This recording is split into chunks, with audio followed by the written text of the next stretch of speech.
Amen. All right. On est dans notre série Les noms de Dieu. Et la série, quand on a eu à cœur d'avoir cette série, c'était d'une part de découvrir qui est Dieu, mais aussi de découvrir qui on est nous. Parce qu'on a été créé à l'image de Dieu. Donc, depuis le début, depuis la fondation du monde, Dieu nous crée à partir de qui il est. Il nous crée d'une manière spéciale qui veut qu'on soit ses représentants. Il se donne à nous, il est en relation avec nous. Et dans le fond, notre rôle, c'est de resplendir qui il est, de refléter qui il est. Et c'est ça qui nous a amenés aussi dans cette série, qui est de découvrir Dieu, de découvrir comment il a été révélé dans la Bible. Et on a un peuple, on a des gens qui étaient sur terre et qui ont essayé qui ont eu des expériences avec Dieu. Puis selon ces expériences, ils étaient comme « Oh, j'ai vécu ça, Dieu est ». Et puis souvent, ils faisaient un autel, ils bâtissaient un autel AU, hein, pas un HOTEL, AUTEL.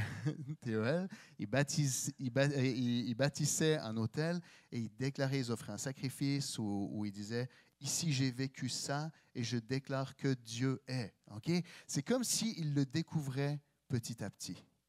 Et on suit un peu cette découverte et à un moment donné dans l'histoire, il y a le Fils de Dieu en personne. Personne ne s'attendait à ça. Personne ne s'attendait que celui qu'on attendait depuis tout le temps, ce soit Dieu lui-même, incarné dans un homme, et qui vienne sur terre prendre notre place, et qui vienne nous réconcilier avec Dieu, et qui vienne finalement montrer exactement qui est Dieu. C'est cette révélation qui, tranquillement pas vite, a un point culminant où tu as Jésus qui est là et qui donne cette révélation. Celui qui m'a vu a vu le Père. C'est magnifique. Puis donc on suit ça et tout ce qu'ils ont vécu avec Jésus, c'est des choses que nous, on peut vivre. Mais la révélation ne s'arrête pas là. On va le voir ce matin aussi. Jésus dit, maintenant, je vous transmets. Ça ne veut pas dire que Jésus nous quitte. Il nous a laissé son esprit et on continue à resplendir qui est Dieu. Donc voilà pourquoi c'est à ce point important de connaître celui qui nous a créés. Pas juste pour se dire « Oh, j'ai fait un bon choix, j'ai choisi une bonne religion qui est meilleure que celle des autres. » Mais c'est parce qu'on est des porteurs de l'image de Dieu. Donc, ce matin, je vois que Jerry a lu l'email. Ce matin, parce que pendant la louange, il a déclaré ça. Ce matin, c'est Dieu est paix. Yahweh Shalom. Dieu assure la paix. Dieu est la substance de la paix. Donc Yahweh, c'est Dieu éternel. C'est l'éternel. C'est Dieu. Okay? C'est le terme qui se reproche le plus, qui ne donne pas forcément un attribut. Okay? C'est Dieu, mais qui est éternel, qui n'a pas de commencement, qui n'a pas de fin, qui est plein, qui est entier. Donc l'éternel, Dieu est paix. Ce n'est pas Dieu donne la paix, c'est Dieu est paix. Dieu personnifie la paix, Dieu est l'artisan de paix. Donc, on va voir où ça se trouve. Qui a eu cette révélation de dire Dieu est paix? Ça se trouve dans Juge, une histoire qu'on a déjà vue quand on a vu les Juges, et Juge 6. Et c'est un monsieur qui s'appelle Gédéon. Donc, Gédéon se trouve dans un temps où le peuple d'Israël était ils étaient sous domination, mais ils étaient surtout sous les raids des Madianites. Donc, les Madianites venaient comme ils fondaient sur les Israélites, ils volaient, et puis donc ils avaient peur sans cesse de leurs ennemis qui viennent leur voler leur récolte. Et là, il y a Dieu qui se présente à Gédéon. Gédéon lui dit « Moi, je suis le plus petit de la plus petite famille. Et c'est tout l'épisode où il met une toison, donc c'est-à-dire qu'il met une peau de mouton, puis il dialogue avec Dieu pour être sûr si c'est vraiment Dieu. Il veut être sûr que ce soit Dieu qui lui parle ou l'ange de l'Éternel. Donc il dit, en tout cas, il y a tout un épisode où il parle de la toison sèche, de la toison mouillée. Il dit, si c'est mouillé autour, puis sec sur la toison, ça sera, je sais que c'est toi. Puis après, il dit, ah non, non, non, finalement, c'est plus facile, donc je vais faire l'inverse. Donc, voilà. Et il bataille avec savoir si c'est Dieu. Et à un moment donné, au verset 20, Juge 6, l'ange lui dit, prends la viande et les pains sans levain et dépose-les sur ce rocher. Puis verse le jus par-dessus. Gédéon obéit. L'ange de l'Éternel avança le bout du bâton qu'il tenait en main et toucha la viande et les pains sans levain. Une flamme jaillit du rocher et consuma la viande et les pains sans levain. Puis l'ange de l'Éternel disparut à ses yeux. Donc on a une manifestation sous ses yeux, parce que la toison, il n'était pas là pendant la nuit. Là, on a une manifestation sous ses yeux d'une flamme qui arrive et qui consume la viande. Là, on a Gédéon qui dit ah oui, dis donc, ça doit être Dieu. À ce moment, Gédéon reconnut que c'était l'ange de l'Éternel et il s'écria, malheur à moi, Seigneur éternel, car j'ai vu l'ange de l'Éternel face à face. Et le peuple d'Israël avait cette conception que s'il voyait Dieu, qui voit Dieu meurt, se désintègre. On va voir pourquoi. Est-ce que c'est parce que c'est un Dieu qui était méchant? Non. C'est justement un Dieu qui était pleinement bon, okay? Saint, entier. Donc, mais Dieu lui dit, l'Éternel lui dit, rassure-toi, n'aie pas peur, tu ne mourras pas. Alors là, on a Gédéon qui est rassuré. Yes, je ne veux pas mourir. Gédéon construisit à cet endroit un autel à l'Éternel et il l'appela l'Éternel est paix, Yahweh Shalom, où l'Éternel assure la paix. Ce n'est pas juste l'Éternel ne me tuera pas ou me laisse en paix, c'est procure, assure et la substance de la paix. Cet autel existe encore aujourd'hui à Ofra, et voilà. Donc, on a un homme qui a eu peur. C'est intéressant parce qu'il avait peur de Dieu à ce moment-là. Il avait peur de Dieu et Dieu lui dit, rassure-toi, tu ne vas pas mourir. Et c'est intéressant de voir que il choisit de l'appeler Dieu paix. Ça veut dire qu'il y a quelque chose en lui qui s'est passé, qui lui a procuré la paix. Alors quand nous, on pense à la paix, même dans cette situation, on peut se dire, il était paisible juste parce qu'il ne va pas mourir. Okay? Quand on entend, peut-être même vous-même, utiliser le mot paix, la paix. Quand tu rentres à la maison, puis tu dis, je veux la paix. Silence. Qu'est-ce que ça veut dire d'autre? Je veux la paix. Tranquillité, all right. Puis si vous me décrivez une image, je veux la paix. Relax, OK? Dans le calme. Pas de problème. Pas d'agitation. Imaginez Nathalie rentrer à la maison chez nous puis dire « Oh, j'aimerais la paix ». Qu'est-ce qu'on s'imagine quand elle rentre puis qu'elle dit ça? Pas d'enfant, pas de mari.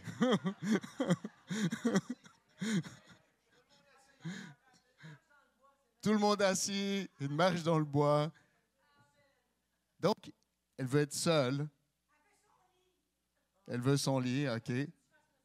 Donc, et effectivement, et c'est souvent une image qu'on a de la paix, c'est pas de, pas de, pas de, pas de, pas de. Pas de ça, pas de ça, pas de ça. Alors là, j'ai parlé de Nathalie. Elle veut la paix, exactement. Et puis, en l'occurrence, Nat, ce n'est pas du style à rentrer et puis à dire je veux la paix. Des fois, je sens qu'elle a besoin de ça, effectivement. Oui, c'est ça. Mais autour de nous, et nous-mêmes, quand on imagine le mot paix, souvent, on imagine quelque chose de calme, de plat, de pas de absence. OK? OK, Gédéon, il a dû l'appeler Dieu paix, qui donne la paix, parce qu'il n'a plus la crainte de mourir. Okay? Il a vu Dieu, mais il n'a plus la crainte de mourir. Et autour de nous, les gens ont soif de paix, mais souvent, quand on utilise le mot paix, on imagine chacun chez soi, on va avoir la paix. On veut la paix avec ses voisins. Qui essaye d'avoir la paix avec ses voisins? En général, Trump, je ne sais pas s'il cherche la paix avec ses voisins. Mais on ne va peut-être pas parler de politique, mais la paix avec vos voisins. Là, je parle de vos voisins, je parle de ce que vous avez contrôle. Okay? Vous n'avez pas contrôle sur le sud ni le nord de la frontière, mais sur ce qu'on a contrôle. Okay? La paix avec nos voisins. On veut la paix. Et on imagine pas de conflit, pas de guerre, pas de problème, pas de haussement de voix, pas de. La paix, c'est pas de. Dans Nombre 6, là où on parle de la paix, c'est au moment où c'est la bénédiction que Moïse il donne et qu'il encourage à se donner.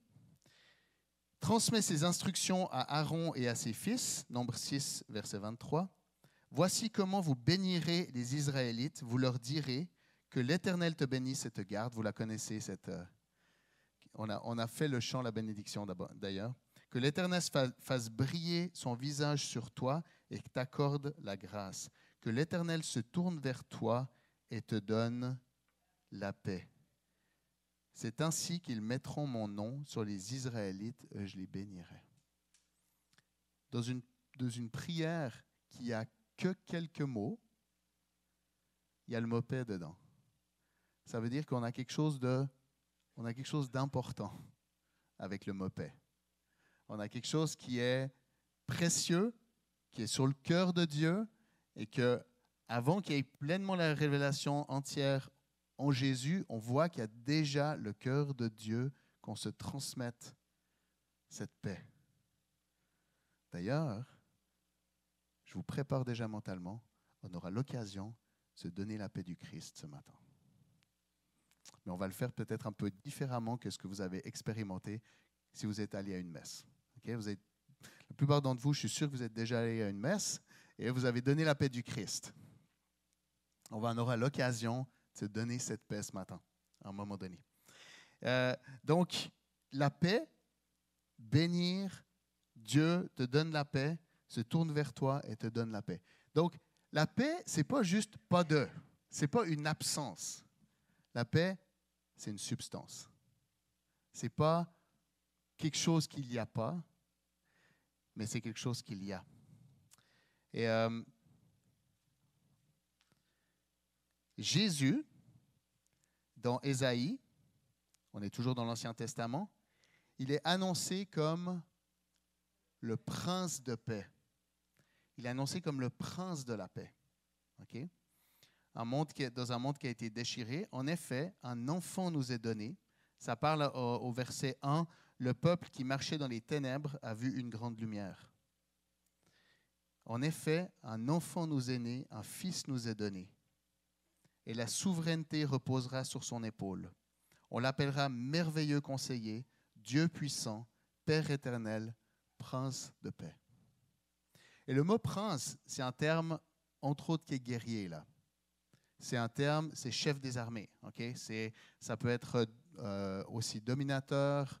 C'est celui qui non seulement amène la paix, mais garant, fait en sorte que cette paix arrive.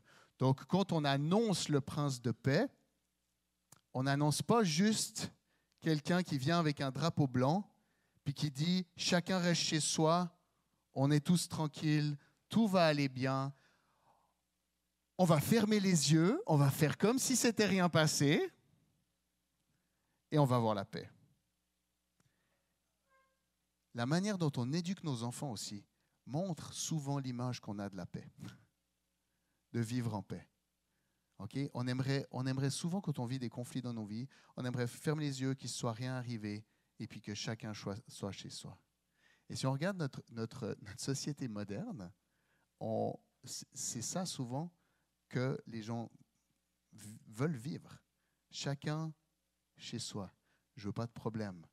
Je ne veux pas de... chacun chez soi. Et ce prince de paix,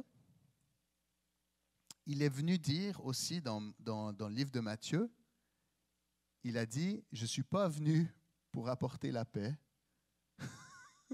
mais l'épée. Et il y aura des divisions à l'intérieur des familles.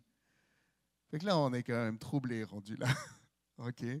On a le prince de paix qui arrive et on a soif de paix, on veut être tranquille, on veut avoir juste la paix, relax, okay? Pas de soucis. Et là, on a le prince de paix qui a été annoncé.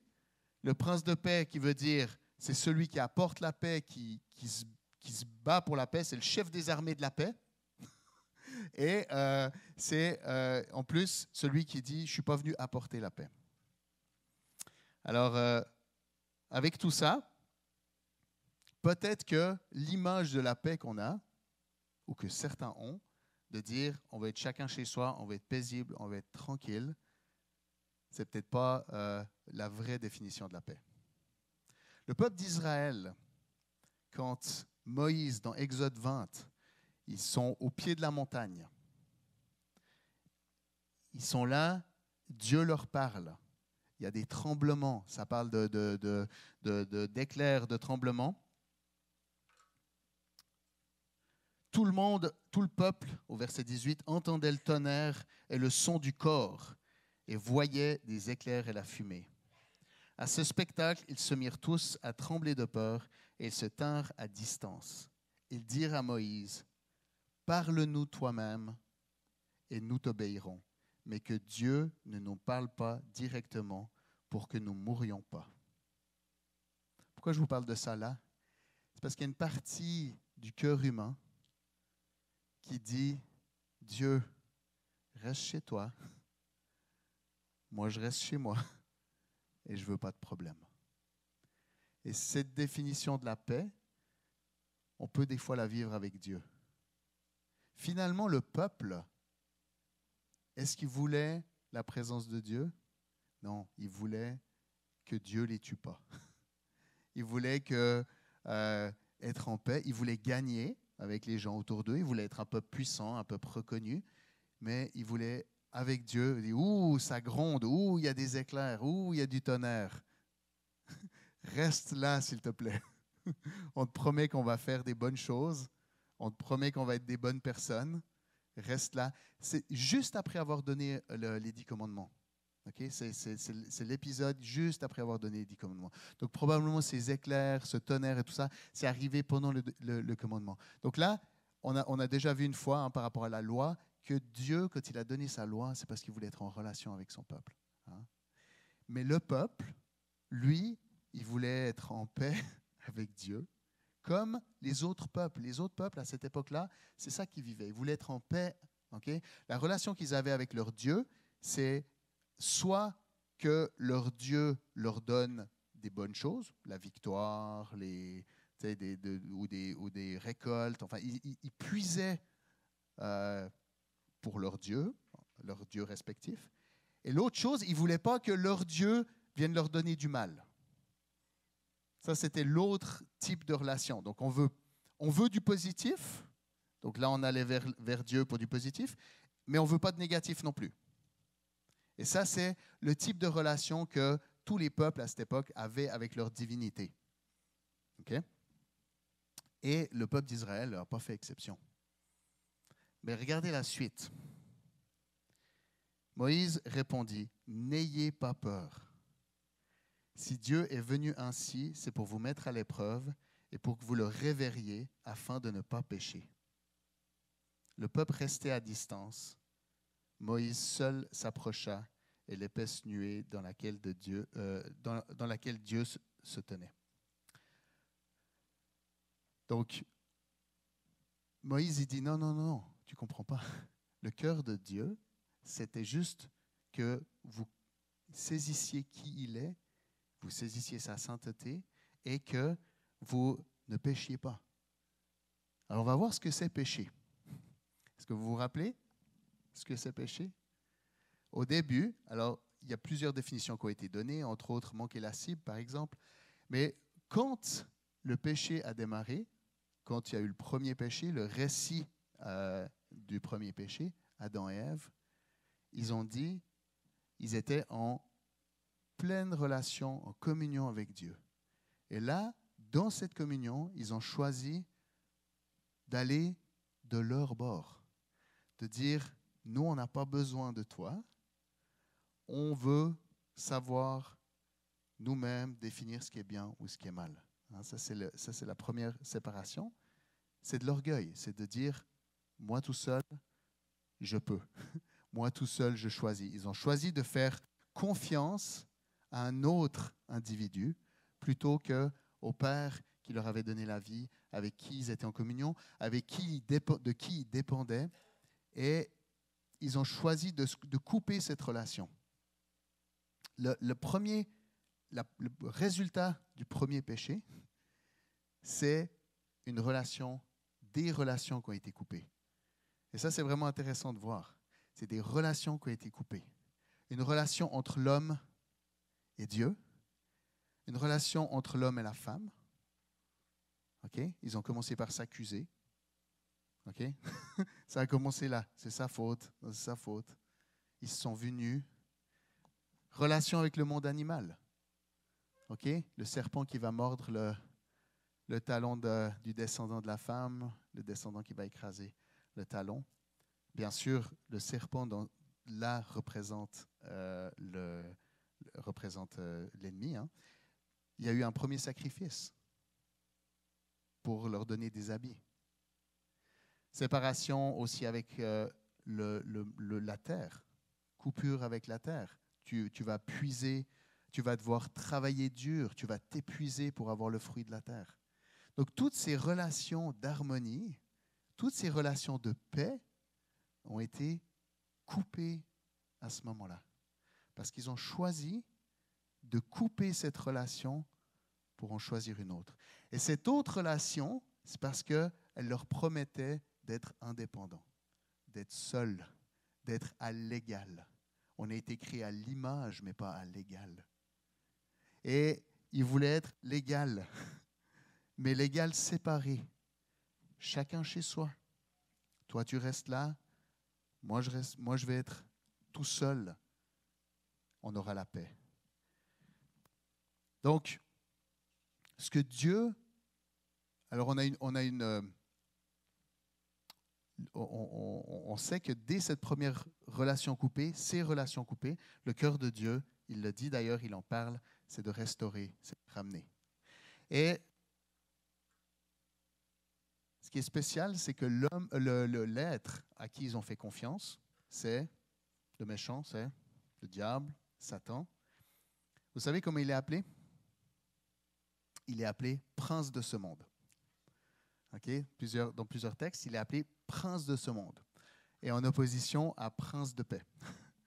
Et le prince de ce monde, l'esprit du monde, parce que prince de ce monde, ça veut dire l'esprit du monde, et il a hérité de ce titre au moment même où il y a eu la chute. Au moment même où il y a eu la chute, l'homme qui est créé à l'image de Dieu, l'homme qui est enfant de Dieu, notre rôle, c'était de représenter Dieu, d'être les représentants de Dieu sur terre, c'est-à-dire de prendre soin de toutes ces relations d'harmonie. Hein? Avec Dieu, dépendre de Dieu, mais de prendre soin du monde animal, de prendre soin de la terre, de prendre soin du monde végétal, de prendre soin les uns des autres, donc d'être représentant de cette harmonie, de cette paix. Mais on a choisi de faire confiance d'arrêter la confiance à Dieu et de faire confiance à un autre être. Et l'autorité qu'on avait reçue de Dieu, en faisant ça, on l'a donnée au diable. Le diable n'avait pas autorité. Il n'a pas été créé comme prince de ce monde. Hein, la Bible nous parle qu'il était dans la louange et tout, mais il est devenu prince de ce monde au moment où l'humain lui a donné l'autorité. Ce n'est pas directement dans notre sujet, mais c'est juste pour comprendre qu'il est devenu le prince de ce monde au moment où nous, on a abdiqué notre principauté, en fait. On voulait être nous tout seuls, mais en faisant ça, en nous coupant de celui qui nous a donné cette autorité, on l'a donné à un autre, en lui faisant confiance. Donc, l'ennemi est devenu prince de ce monde. Et depuis, l'ennemi a sévi comme prince de ce monde. Et là, dans Ésaïe, ils annoncent un prince de paix. Donc le prince de paix, lui, à l'inverse de toutes ces relations coupées, lui, il est là pour restaurer, racheter, ramener ces relations. Et le prince de paix, c'est ça qu'il représente. Les relations qui sont rachetées, ramenées. Dans Éphésiens, on nous parle de « En effet, il est notre paix ». C'est Paul qui parle. Il est notre paix. C'est lui notre paix. Ce n'est pas juste qu'il nous donne la paix, c'est lui notre paix. Lui qui des deux groupes, il parle des juifs et des non-juifs, n'en a fait qu'un et qui a renversé le mur qui les séparait, la haine. Par sa mort, il a rendu sans effet la loi avec ses commandements et leurs règles, afin de créer en lui un seul homme, nouveau à partir des deux, établissant ainsi la paix. Il a voulu les réconcilier l'un et l'autre avec Dieu, en les réunissant dans un seul corps au moyen de la croix, en détruisant par elle la haine. Il est venu annoncer la paix à vous qui étiez loin et à ceux qui étaient près. À travers lui, en effet, nous avons les uns et les autres accès auprès du Père par le même esprit. Éphésiens 2, versets 14, 15, 16, 17, 18. En effet, il est notre paix. En effet, il est notre paix. C'est Jésus, le prince de paix, qui est notre paix. Et ce que j'essaie de vous amener, c'est que, et que moi-même, je suis encore en train de travailler, c'est que la paix n'est pas l'absence de quelque chose, c'est la présence de quelqu'un. Si tu ne ressens pas la paix dans ta vie, ce n'est pas parce que tu as besoin de plus ça, plus ça, plus ça et plus ça. C'est que tu as besoin de présence dans ta vie. Comprenez-moi bien, je ne suis pas en train de dire que tout ce que vous vivez, c'est bon, continuez. Hein? Il y a des fois où c'est bon que les enfants soient tassés, il y a des fois où c'est bon que le mari fasse la cuisine tout seul pour qu'on ait du temps pour se ressourcer. Je ne suis pas en train de dire ça. Mais ce qui est intéressant, c'est de voir qu'on a été créé pour une relation avec un Dieu et que dès le début, l'humain a voulu que Dieu soit de son côté. Dans le désert, plus tard, l'humain veut que Dieu reste de son côté. Alors qu'est-ce que l'humain cherche? Il croit qu'il veut la paix. Ou il veut la paix, mais il croit que la paix, c'est de ne pas avoir de problème, de ne pas avoir de soucis, de ne pas avoir de désagréments, de ne pas avoir de disputes. Ça, c'est la paix. Avoir la paix. Rien qui vient nous déranger. Si vous avez choisi le christianisme pour avoir une vie comme un long fleuve tranquille, vous êtes trompé. Si c'est pour juste plus avoir de, vous vous êtes trompé. Parce que c'est à propos d'une personne qui est la substance, qui est la définition même de la paix. La paix se trouve en relation avec Dieu. Elle ne se trouve pas au moment où vous avez plus d'eux. Ça fait du bien de ne plus avoir mal, ça fait du bien, mais ce n'est pas la définition de la paix. Les Juifs, ils ont Shabbat. Shabbat, ça veut dire repos. Okay? Ça fait référence à Jésus Jésus était là, la Trinité a toujours existé, mais donc quand Dieu a créé le monde, il s'est reposé le dernier jour. Est-ce que ce repos, c'est « je ne veux plus rien avoir à faire avec l'homme » ? C'était fatigant. Dieu, on ne sait pas ce que Dieu a vécu. Ce qu'on sait, c'est que Dieu, ce n'est pas un être qui était fatigué et qui avait besoin de se requinquer physiquement. Donc on sait que ce n'est pas ça. Nous, ça fait partie de ce qu'on a besoin. Ce qui est intéressant, c'est que la manière dont les gens se saluent durant Shabbat, ils disent Shabbat Shalom. Shabbat Shalom. Shabbat, c'est le repos. Shalom, c'est la paix. Ça veut dire que ton repos soit rempli de paix. Ce n'est pas que ton repos soit sans responsabilité, sans problème, sans cri, sans maman, maman, maman, maman, maman, maman, maman. Ça fait du bien de ne pas avoir ça. Ok, les hommes, on a peut-être moins les mamans, maman, maman, mais vous en avez tous des choses qui vous tirent, des soucis. On a tous des choses qui viennent nous envahir. Ces ronces qui veulent venir étouffer, étouffer notre paix. Mais Shabbat Shalom, que ton repos soit rempli de sa paix. C'est pour ça que le dimanche, c'est bon de venir et de se rassembler avec d'autres chrétiens. Oui, des fois, on a besoin de tranquillité, mais ce n'est pas toujours ce qui nous ressource le mieux. Des fois, de se rassembler avec d'autres pour retrouver la paix. Parce que des fois, d'être ensemble pour déclarer « Dieu est ma paix ». Et on est entouré d'autres personnes qui déclarent comme nous « Dieu est ma paix ». Je réalise que ma paix, c'est Dieu. C'est sa présence en moi.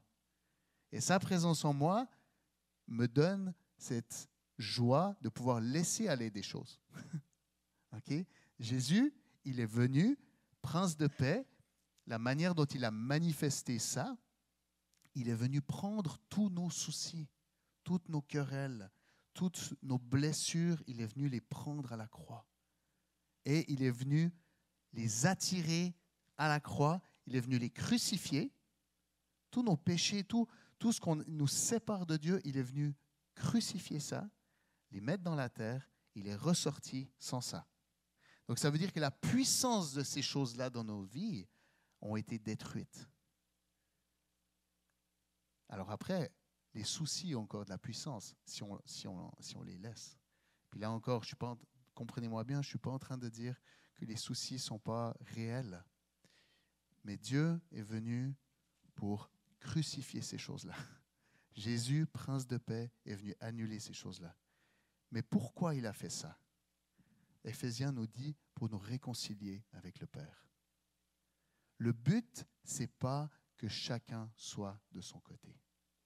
Ce n'est pas un Dieu qui voulait nous détruire parce qu'on avait péché, puis que finalement Jésus il serait juste venu pour qu'on ne soit pas mort, pour que je n'aille pas en enfer. Jésus, il a pris ma place pour que je n'aille pas en enfer. Des fois, j'ai l'impression, je rencontre des gens qui n'ont pas envie d'aller en enfer, parce qu'ils ont envie de passer l'éternité avec Dieu. Ça, c'est une deuxième question. Est-ce que tu n'as juste pas envie d'aller en enfer? Ou est-ce que tu as envie de passer l'éternité avec Dieu? L'Éternel est ma paix. L'Éternel est ma paix. Et cette paix-là, c'est sa présence, c'est sa plénitude, c'est la relation avec lui. Et Jésus est venu nous réconcilier avec Dieu, paix, pour qu'on puisse ressentir cette paix, vivre cette paix. C'est magnifique. Et on peut vivre l'éternité avec la paix. L'éternité dans notre relation avec Dieu.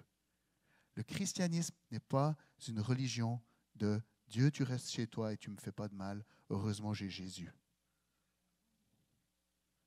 Si c'est ça notre vie, c'est qu'il y a quelque chose qu'on n'a pas encore été touché.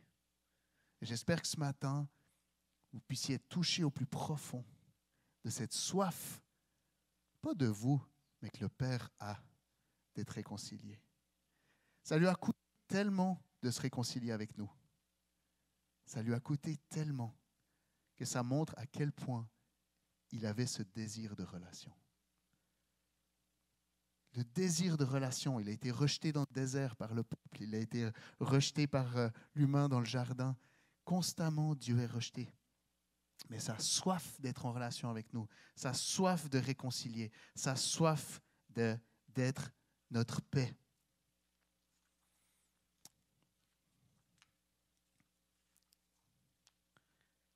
Et moi, j'ai vécu ça. Quand j'étais ado, j'avais juste peur d'aller en enfer. Et j'avais peur de l'enlèvement aussi. Parce que quand je regardais par la fenêtre, je ne sais pas pourquoi, c'était particulièrement rouge souvent. Oui, on avait le coucher de soleil, mais après le coucher de soleil, ça restait rouge. Puis ma maman m'avait dit que la lune deviendrait rouge sang. Puis j'étais comme, ça y est, c'est cette fois. Ça y est, c'est cette fois. Mais j'étais convaincu que ma maman était une bonne personne. Du coup, parce que je la voyais vivre, du coup, je me suis dit, mais j'osais pas. Quand elle était mariée, j'osais pas aller dans leur chambre. Fait que j'attendais le matin, les petites heures, puis quand j'entendais bouger, j'étais comme, c'était pas cette fois. Mais j'ai souffert de ça. Parce que j'avais peur. J'avais peur d'être séparé de Dieu. J'avais peur, mais j'avais surtout peur d'aller en enfer. Et tranquillement, pas vite, Dieu s'est révélé à moi, comme mon Père. Et là, je ne peux pas imaginer de vivre sans lui. Mais il nous promet qu'il sera avec nous toujours. OK? La paix, ce n'est pas quelque chose que vous pouvez fabriquer qui est coupé de Dieu. On ne peut pas se faire une paix qui n'est pas en Dieu. Vous ne pourrez jamais posséder la paix. Dieu est la paix. Donc, vous ne pourrez jamais arriver à un état dans votre vie. Les humains essayent par plein de moyens, par des philosophies. Entre autres, mon fils m'a fait écouter un podcast par rapport au stoïcisme. Le stoïcisme, c'est de se laisser atteindre par aucune émotion pour garder sa paix intérieure. Okay? On ne se laisse pas atteindre, on reste cérébral. Et puis, je pense qu'effectivement, les gens qui sont cérébraux, dans certaines situations, spécialement des situations où on perd sa paix parce qu'il y a du danger, c'est bon d'avoir des personnes comme ça, qui gardent leur calme, qui gardent une vision détachée le plus possible, bien sûr. Mais ce n'est pas quelque chose on peut pas se fabriquer une vie okay, de paix. Vous ne pouvez pas vous fabriquer votre château de paix, ou votre siège de paix, ou votre cocooning de paix. La paix est une présence dans votre vie. La paix, c'est une personne, le prince de paix. C'est le Père, c'est l'Esprit. D'ailleurs, on parle du fruit de l'Esprit. Okay? Les fruits de l'Esprit, ce n'est pas quelque chose qu'on peut fabriquer. Souvent, on se trompe. On fait la liste des 9, puis on dit « Oh, j'ai pas assez de ça, il faut que j'en fasse plus. Oh, j'ai pas assez de ça, il faut que j'en fasse plus. » C'est le fruit de l'Esprit okay? Qui se manifeste de telle manière. Ce ne sont pas des choses qu'on peut séparer. C'est la présence de l'Esprit dans notre vie qui déborde. Et les manières de le nommer, c'est ça. Donc, l'Esprit, la présence de Dieu, ça, c'est notre paix. Et donc, on ne peut pas se fabriquer une paix. Mais ce que moi, j'avais soif quand j'étais ado, puis je reviens là, c'est que j'avais soif d'être en règle avec Dieu. Et ça, c'était mon esprit d'orphelin. Et ce n'est pas uniquement parce qu'on a besoin de... C'est parce que je n'avais pas eu de père. Hein. On a tous cette tendance à dire « je ne veux pas d'ennui, je ne veux pas de trouble, je ne veux pas de relation, ce n'est pas que je veux une relation, mais je ne veux pas de trouble. Okay, j'ai été blessé, je préfère être chacun chez soi. Et j'avais la même chose avec Dieu. Je n'avais pas soif de connaître plus Dieu. Je n'avais pas soif qu'il vienne me dire les choses croches dans ma vie. J'avais juste soif de ne pas avoir de conséquences, de ne pas être pris et de ne pas, mais d'être pris si jamais, par rapport à l'enlèvement. Mais j'avais juste pas envie d'avoir de problème. J'avais envie d'être en règle avec Dieu. Et beaucoup de chrétiens, on vit notre vie, on veut juste être en règle avec Dieu. Je veux être en paix avec Dieu. Parce que c'est ça l'image qu'on a des relations être en paix. On en revient au début, je vais être en paix avec mon voisin. On pense que d'être en paix avec son voisin, c'est de ne pas le voir, pas avoir de problème. On pense que d'être en paix avec Dieu, c'est de ne pas avoir de problème avec Dieu. L'homme qui a été déclaré comme, à part Jésus, mais qui a été déclaré comme l'homme selon son cœur, le roi David, il y en a eu un paquet de problèmes avec Dieu. Un paquet. Une liste longue comme le bras. Mais c'est un homme qui désirait Dieu, qui désirait sa paix, qui désirait sa présence, qui désirait sa vie. Donc, la paix avec Dieu, si on vit, ça s'appelle le légalisme. Le légalisme, il y a plusieurs définitions, mais une, entre autres, c'est d'être en règle avec Dieu. Je dis, est-ce que ça, j'ai le droit? J'ai eu une longue discussion avec un jeune homme il y a quelques années, et ça revenait régulièrement, on se voyait souvent pour parler, puis le sujet, c'était, est-ce que là, je suis correct? Est-ce que là, je suis correct? Est-ce que là, c'est bon? Est-ce que là, c'est bon?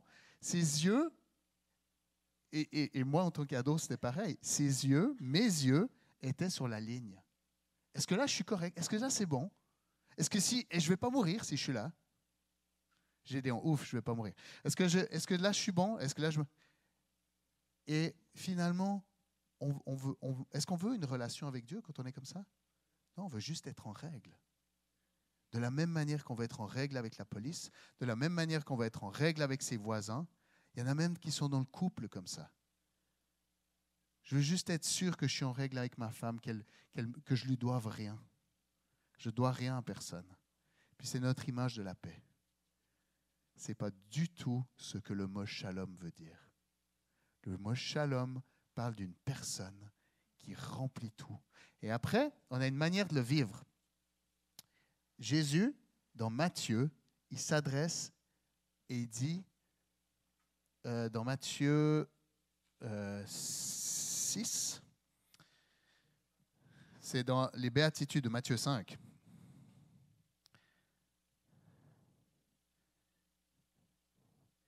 Il dit, les artisans, heureux, exactement, merci beaucoup. Heureux ceux qui procurent la paix, ou il y a une traduction qui dit les artisans de paix, parce qu'ils seront appelés enfants de Dieu. Enfants de Dieu. On revient à notre identité créée par Dieu, enfant de Dieu, représentant Dieu, un autre terme pour prince, enfant du roi. Dans le royaume de Dieu, nous sommes appelés à être des princes et des princesses de paix. Amen. Et ça veut dire que la paix, ce n'est pas juste de ne pas avoir de conflit, mais la paix, c'est d'avoir cette réconciliation avec Dieu. Et la réconciliation avec Dieu, ce n'est pas juste que vous n'allez pas aller en enfer, mais c'est qu'il vous propose l'éternité. Et l'éternité, elle commence maintenant. Elle a déjà commencé. Vous êtes déjà dans votre éternité, dans votre relation avec Dieu. Vous êtes déjà dans votre éternité. Vous pouvez déjà vivre cette réconciliation pleinement. Mais, dans Éphésiens, ça parle aussi d'être réconciliés les uns avec les autres. Et Jésus, dans Matthieu, il parle d'être des faiseurs de paix, des artisans de paix. Ça veut dire qu'il y a une partie qu'on doit bouger dans cette paix, agir dans cette paix. Ça veut dire que la vraie paix nous pousse à l'action. Et si on remonte au début du chapitre d'Éphésiens, là où ça parle de la réconciliation, c'est que Dieu est notre paix. Tout au début du chapitre 2, verset 10, verset 10, pas tout à fait au début, ça parle que Dieu a préparé des œuvres bonnes d'avance pour nous. Et être artisan de paix, je suis convaincu que c'est ces œuvres bonnes préparées d'avance. On est appelé à vivre cette réconciliation, à vivre cette paix, les uns avec les autres, mais aussi avec le monde, la terre, avec le monde animal, avec la faune, les uns avec les autres, avec Dieu. Toutes ces relations qui ont été brisées, on est appelé à vivre comme artisan de paix dans ces relations. Et c'est ça que Jésus, il est venu faire. Et quand il dit « je ne suis pas venu amener la paix », il dit « je ne suis pas venu amener le calme plat où il n'y a plus de querelle ». Le conflit, dans ce texte, parle il dit c'est par rapport à la foi. Qui vous suivez? Est-ce que vous avez peur de déclarer qui vous suivez ou pas? C'est de ça qu'il s'agit dans le texte. Quand on parle quand il parle qu'il est venu amener l'épée. Et il dit que celui qui m'aime porte sa croix. Donc, il nous donne un signe de qu'est-ce que ça veut dire être des faiseurs de paix. Qu'est-ce que ça veut dire faire la guerre dans le royaume de la paix. On a le prince de paix qui vient récupérer le monde au prince de ce monde. Le prince de ce monde, on a vu que c'est celui qui fait que les relations sont brisées, que tout est séparé. Et on a le prince de paix qui est venu pour réconcilier. Alors, il nous a réconciliés, il a racheté toutes ces relations, mais après, à nous, il nous laisse l'esprit de paix, qui est le Saint-Esprit, et il nous laisse ce travail avec lui, rempli de l'esprit, d'être des artisans de paix. Et c'est comme ça qu'on est appelé enfant de Dieu. Enfant de Dieu, on est des artisans de paix. On fabrique la paix. En fait, c'est Dieu, mais on agit dans la paix. Artisan de paix, faiseur de paix. Et ce n'est pas juste, OK, on fait comme si rien n'était passé, c'est tout bon, on efface tout, on ferme les yeux. Ce n'est pas ça, faire la paix. Des fois, c'est comme ça qu'on enseigne nos enfants. OK? Demande-lui pardon. Déjà, il ne demande pas pardon, en général, il se serre juste la main. OK? Puis, il regarde. Hey, il nous regarde, maman nous regarde, papa il nous regarde. All right. Quand ce n'est pas des gros conflits, ce n'est pas grave. Mais quand c'est des choses qui ont duré pendant des années avec des personnes proches, tu ne peux pas faire la paix comme ça. Du coup, tu ne la fais pas. Parce que c'est dur de pardonner. Il y a tout un enseignement de Jerry là-dessus. Mais le pardonner, c'est le premier pas. Ce n'est pas un sentiment, ce n'est pas une émotion. Mais ça nous permet, après, d'entrer en réconciliation, en reconstruction. Et c'est ça, faire la paix. Faire la paix, c'est rétablir les relations. Mais quand on demande pardon, le Saint-Esprit, il y a quelque chose qui ouvre la puissance de l'esprit de paix et de réconciliation et de reconstruction. Il y a quelque chose qui se passe à ce moment-là qui permet à Dieu d'agir et on est des artisans de paix. On est des artisans de paix quand on rentre en réconciliation avec les gens. Mais on est aussi des artisans de paix quand on va aller parler à notre voisin. Si vous pensez que la paix avec votre voisin, c'est de ne pas lui avoir parlé pendant 3 mois, ce n'est pas la paix, ça s'appelle l'isolement. Et il y a beaucoup de gens qui vivent l'isolement au Québec. Ailleurs aussi, dans la plupart des pays occidentaux, on vit l'isolement ou l'individualisme. Ce n'est pas la paix, ça. Et je n'ai pas eu de problème aujourd'hui, personne qui m'a achalé. Ce n'est pas la paix. C'est une vie calme, oui, mais ce n'est pas la paix. La paix, c'est quand les relations sont restaurées, quand les relations sont pleines, quand la présence de Dieu est là. Donc, on a encore beaucoup de relations à rétablir la paix autour de nous. Okay? La paix dans le monde, c'est quand le monde est restauré. Okay? Ce n'est pas juste quand il n'y a pas de guerre, puis que chacun range son frein chez lui. Là. Donc la paix, c'est une présence. La paix n'est pas une absence. La paix est une présence. Alors je vous avais dit qu'on allait se donner la paix du Christ. Et nous, on va le lier à la Sainte Seine. La Sainte Seine, ça représente le prince de paix qui a payé le prix de ce terme qu'on lui donne. On l'a annoncé comme prince de paix, comme celui qui réconcilie. Il y a quelque chose de violent dans la réconciliation que Jésus a dû vivre. Il a été brisé à notre place, son sang a coulé à notre place. Okay? Quand on a un désaccord avec quelqu'un, il y a des blessures, ça nous a fait mal des deux côtés. Lui, il a souffert ces souffrances-là. Il les a portées. C'est pas on fait comme si rien s'était passé. C'est pas ça la réconciliation. Non, il y a quelqu'un qui a souffert ces souffrances, qui a été brisé pour qu'il y ait une restauration, une réconciliation. Donc, quel meilleur moment que ça pour réaliser qu'il est notre prince de paix. Donc, on va prendre ça, mais je vais vous expliquer comment on va le faire. J'aimerais vraiment, il y a Nat et l'équipe qui vont venir, ils vont jouer un chant, peut-être le dernier ou l'avant-dernier. Et je vous laisse libre, mais j'aimerais que ce soit un moment de la paix du Christ. Alors, soit vous avez besoin de passer du temps en réconciliation avec Dieu. Peut-être il y a des choses que il y a des choses qui remontent, vous n'êtes pas fiers, mais je vous encourage à ne pas juste vous mettre en règle avec Dieu. Vous avez été mis en règle par Jésus.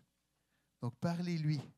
Okay? S'il met les doigts sur des choses, puis prenez le pain et le jus de raisin en pensant au fait que Jésus a payé pour vous et qui vous appelle à une relation. Peut-être que vous avez dit, OK, chacun chez soi, Dieu, je ne veux pas de problème. C'est le temps juste de passer du temps, de vous réconcilier avec lui et de vivre cette réconciliation.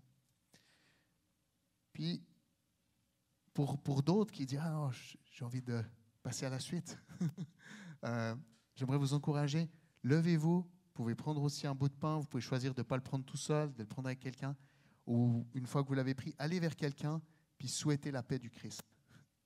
Mais j'aimerais vous dire comment. La paix, c'est la pleine restauration. Peut-être cette personne, elle a besoin que vous priez pour elle, physiquement. Peut-être c'est quelqu'un avec qui vous avez eu un désaccord. Ben, vous dites, je viens vers toi parce que je choisis la relation. Je ne choisis pas juste chacun chez soi, je choisis de continuer la relation plus profonde. Je choisis de me tenir avec toi. Je choisis qu'on continue de marcher ensemble. Peut-être simplement vous sentez que l'Esprit vous pousse vers quelqu'un et dit, est-ce que je peux prier pour toi? Est-ce que je peux réclamer la pleine restauration dans ce que tu vis? Prier pour si tu es malade, prier pour s'il y a d'autres relations qui sont difficiles pour toi. Peut-être c'est quelqu'un qui n'est pas là, avec qui vous êtes soit qui vit des difficultés, soit que vous avez des difficultés avec. Ben, prenez ce moment puis vous dites, Saint-Esprit, viens me montrer comment. Et puis essayez de fixer un temps avec Dieu, devant Dieu. Vous dites, OK, je vais prendre un moment cette semaine. Puis si vous avez besoin, allez prier avec quelqu'un. Puis de dire, voilà, j'aimerais parler à telle personne. Prie avec moi.